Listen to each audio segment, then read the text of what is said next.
You know, I thought Planet Sandra was one of those hilarious things that comes from me working from undubbed, unsubbed videotapes, but listen to this. 惑星サンドラ SOS. And then look at this. It says Sandra. Hey, I guess in an infinite universe, every planet's got to be called something. We open with Scourge and Cyclonus taking the titular SOS. They go to Galvatron with it and he begins to argue with the walls. Okay, so they're inside Scorponok while he's in city mode, but, well, a small part of me misses batshit insane Galvatron from the US series, so a small part of me is going to pretend that he's arguing with the walls. Back at Galvatron's desk, hey, the boss has to sit somewhere, he has a conversation with Ratbat, and I'm still not over the fact that in Japan, Soundwave's animal cassettes can talk. Meanwhile, the Autobots are having a meeting, also about Sandra, and Daniel is far too excited when some circles line up with some other circles. My Japanese is a little rusty in this next part, by which I mean I still don't speak a word of it, but I think they might be talking about tacos and Joe Camel. They also sit around the world's biggest tabletop Miss Pac-Man machine to discuss Sandra further. Oh, and hey, there's that Autobot who can disguise himself as a Decepticon, or possibly the other way around. Counting his car mode, does this make him a triple changer? Or like a 1.5 changer? Or something like a robot crossdresser maybe? Meanwhile, Daniel and Wheelie are washing one of the Headmasters. Okay, that's creepy. Imagine if you had like an underage coworker and they gave you a bath. Yeah, bad touch, Wheelie. Please stop. Ratbat reports back to Galvatron, who's still sitting at that empty desk in that featureless room. Maybe Japanese Galvatron is also insane, but in a much, much creepier way. The Autobots start loading up the train for some kind of flying road trip, presumably to Sandra, and the Decepticons attack, and then Headmasters happens for a while. And I gotta tell ya, still not tired of all these combiner fights, if nothing else for the fact that Japanese Devastator can actually land a punch. Then more talking happens. And it's not just that I don't understand what they're saying, this is really one of the most padded and talky episodes they've done. There'd better be something amazing at Sandra when they finally get there. Well, that looks like some kind of elfin Ron Jeremy, so alright, that's pretty amazing actually. A commando team consisting of the 2 squishy humans and 2 of the tiny heads detached from the 2 much larger bodies lands on the planet. Oh, I tell a lie, they also brought Wheelie. Then Fortress Maximus and Scorponok have another really lame fight. What gives with these two? All they ever do is crash into each other with the occasional little pansy kick. Some more fighting happens for about 30 seconds, then we have a weird, tearful farewell from Planet Sandra. Wait, so what was the SOS about? What got fixed? Is Planet Sandra going to be okay? Man, I really need to start learning to understand Japanese. Aw man, can I skip this one? I hated the Daniel episodes on the American show, and that Daniel was way less of a little weenie than he is in Japan. We begin at Decepticon HQ. 2 jets show up on screen, so naturally the Headmasters immediately rush out to fight them. Guys, have you not seen the 88 toy catalog? Oh god, that's Snapdragon and Ape Face. Yeah, okay, get a few extra hits in for me, would you? Well, if you ever wanted to watch a robot gorilla fight a robot alligator, friend, you are in luck. Then Galvatron shows up and we suddenly realize that these are Decepticons after all. God damn it, I said that like 30 seconds ago. Nobody ever listens to me. The Autobots talk about these new guys, presumably spending some time talking about just how low Transformer naming conventions have come if we've resorted to Ape Face. Then Spike says something that provokes this reaction.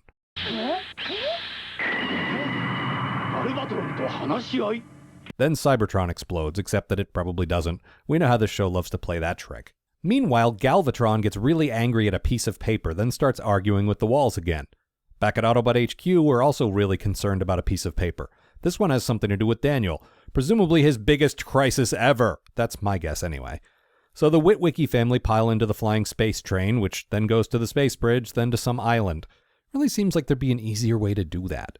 Then Spike and Galvatron stare at each other across an empty table. Galvatron just does not like furnishings, I guess. I'm thinking Spike is negotiating somehow, or the way Carly and Daniel are shuttled off to some other room here, is he selling them to the Decepticons? That'd certainly qualify as Daniel's biggest crisis ever, given this little temper tantrum.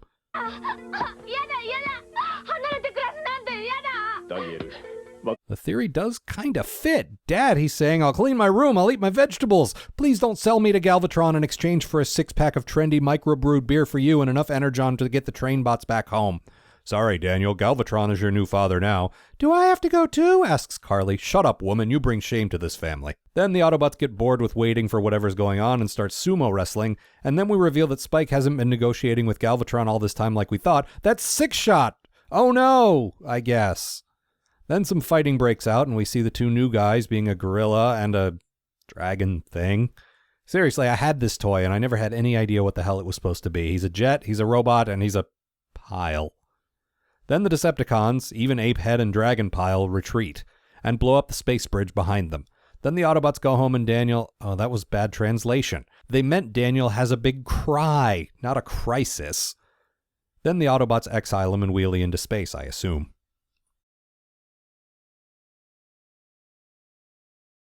Hang on, Planet Hive? The Hive were part of the Headmasters' awful origin in the US series. Is that just a coincidence, or are we going to see weird green fishmen with names like Gort show up here, too? Oh, never mind. That must be where these bee people are from. They kind of look like villains from The Tick, don't they?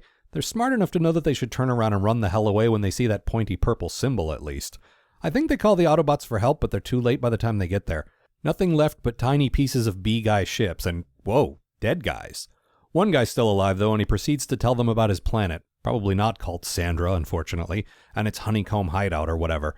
And while I'm not entirely sure what all is going on here, I've been watching Transformers for long enough to know that they have some kind of powerful energy source that the Decepticons will be coming for, or possibly delicious honey. And they have a queen, because bee people. The guy the Autobots rescued dies and passes something along to one of the Headmasters. Maybe one day a bee person will rise from their ranks and use the power of whatever that is to sting their darkest hour. I don't know. I do know that Daniel has spent an awful lot of his young life watching things die on tables. The Decepticons make it to the bee planet and start killing guys. Man, I kind of love how violent this show can get. And what appears to be the bee version of Daniel watches on in horror. Then the Autobots show up and the bee guys start attacking. Probably because they think they're Decepticons. Damn it, they just made a point of showing that they knew what the symbol meant. Was that just one ship of particularly not stupid guys? Also, since when did everyone take orders from Fortress Maximus's disembodied head? I mean, it turns into a robot. That's the whole point of Headmasters, remember? One of the car guys storms off and goes for a drive, reminiscing about his dead bee friend and whatever the hell it is he handed off to him before he became his dead bee friend. And then he meets Bee Daniel, because of course he does. Then he hands the necklace, or whatever, to the kid, and the kid immediately drops it on the ground. He really is the Daniel of these people. Jeez! Bee Daniel tells the bee people that Autobots aren't the enemies of the bee people. I really need to stop saying the word bee. And the Decepticons break through their defenses and demand that the Queen turn over the delicious honey because Galvatron's tea just isn't the same with sugar, and also he heard that local pollen can help him with his allergies. Then Chrome Dome fights the two new guys, and somehow he defeats them using the stupid heads-on trick entirely by himself. Seriously, it takes the combined might of Six-Shot and Galvatron, two of the three most powerful Decepticons on this series, to take him out. The Queen calls RC, and this must have been tricky for that one poor lady who's clearly both of their voices, especially since they're both saying things like, "Let's bake cookies for the boys, and I hope the children are okay." Well, they're probably saying that. The Autobots advance on the fighting, and the usual happens. Then Chrome Dome emerges from the magic healing honey and kicks a bunch of ass. Then Cerebros holds aloft his magic sword, and the theme song plays, and Fortress Maximus transforms into a robot. Seriously, are we going to make a huge deal out of this every time one of the main characters does a thing that makes a Transformer? Every time? Yet another fight between him and Scorponok lasts less than 15 seconds, and then the episode is over. What the hell? There wasn't a fight to the death at all. Well, unless you're a bee guy, I guess.